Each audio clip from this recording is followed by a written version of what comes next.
జీ5 app download చేసుకుని పూర్తి ఎపిసోడ్లని ఉచితంగా చూడండి.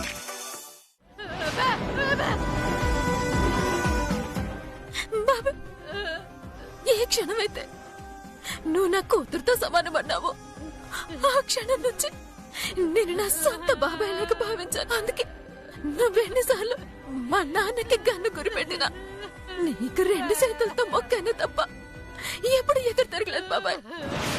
ఇప్పుడు చెప్తున్నాను బాబాయ్, మా నాన్నని చంపాలి అంటే ముందు నన్ను చంపాలి. చంపు బాబాయ్.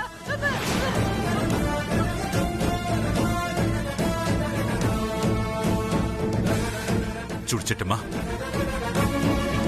తల్లి తండ్రి చేసిన పాపాలకి బిడ్డలు బాధ్యులు కాదని నమ్మే వ్యక్తినమ్మా నేను. అందుకే నిన్నెప్పుడు నా శత్రువుగా చూడలేదు. మర్యాదగా పక్కకి తప్పుకో. కన్న తల్లి తండ్రి కంటి ముందు చచ్చిపోతూ ఉంటే సొంత కోసినది కూతురే కాదు బాబాయ్. ఈ రక్తం నా తండ్రి పంచిన రక్తం, ఈ శరీరం నా తల్లి తండ్రి ఇచ్చిన శరీరం. నేను పానంతో ఉండగా అలా పానం తీయటం నీ వల్ల కాదు కదా, ఆ దేవుడి వల్ల కూడా కాదు.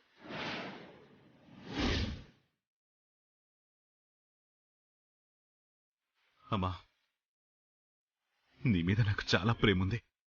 అంతకు మించి చాలుంది. దాన్ని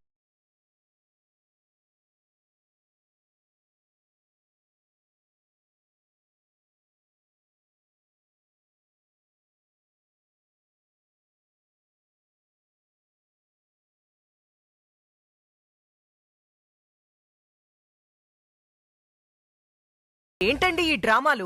కూతురు రావడం అడ్డుపడ్డం, అన్నేమో ఆవేశపడ్డం, తల్లిదండ్రులేమో కాళ్ల బేరానికి రావడం.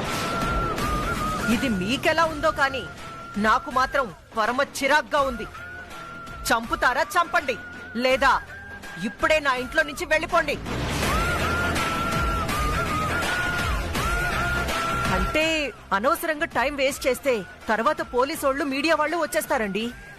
పోయేది మీ పరువే అండి. నిజమేరా వీరనారాయణ, ఇప్పటికే చాలా ఆలస్యమైంది. ఇక తాడో పేడో తేల్చేసాయి.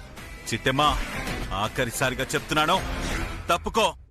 ప్రాణం పోయినా పర్లేదు బాబాయ్, నువ్వేం చేసుకుంటావో చేసుకో. పూర్తి ఎపిసోడ్లని జీ5 లో ఉచితంగా చూడండి. యాప్ ని ఇప్పుడే డౌన్లోడ్ చేయండి.